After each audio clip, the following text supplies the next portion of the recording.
გამარჯობა, სალამი, როგორ გიგიქვათ? როგორ ახლა? ჩვენც ასევე. იყოცება ძრო რომ დავსვით საკრებულოს. შაშა სამი თვით მოკლა დაძდე რომ კიდე რომ ხმელის ესე მოგდიმეთ დაძდე და გითხრეს რომ და გავიტათო. ჯერ ბალახები სანამ არის რაღაც გარკვეულ პერიოდში შედა მივიღებთ იმის შემდეგ აქ 9 თვე გავიდა. ეს ადგილი არის საზოვრად გამოყენებული და ვერავხმარობთ ნაგავს აყრიან უფრო და უფრო უმატებენ მიუმართეთ გამგეობას და ამ გამგეობამ დღეს ხვალ და უფრო ემატება ამ ნაგავს აყრიან ნაგავი და გვეხოცება საქონელი ეს არის სოფლის საძოვარი ანუ აი ამ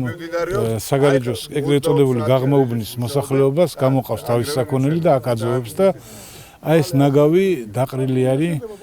სამშენებლო ნაგავი სხვადასხვა ორგანიზაციების მიერ რომლებიც აწარმოებდნენ სამშენებლო სამუშაოებს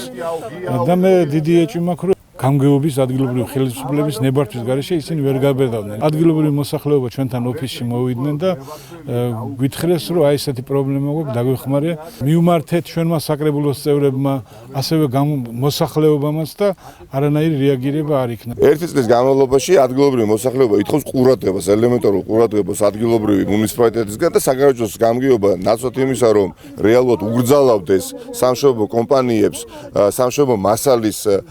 დაყრას იმ ტერიტორიაზე რომელიც საძოვრად გამოიყენება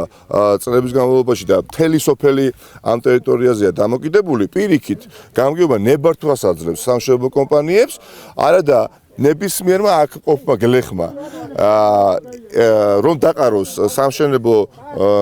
მასალის დარჩენი გარემოს დაცვის ინსპექცია დაუყოვნებლივ დააჯარიმებს მას 1000 ლარით და ერთი პრობლემა არის რომ საძოვრის გარეშე ტოვებენ სოფელს და მეორე პრობლემაა რომ შერჩევითი არის კანონის აღსრულება გლეხისთვის მაგალითად იქნება რა თქმა უნდა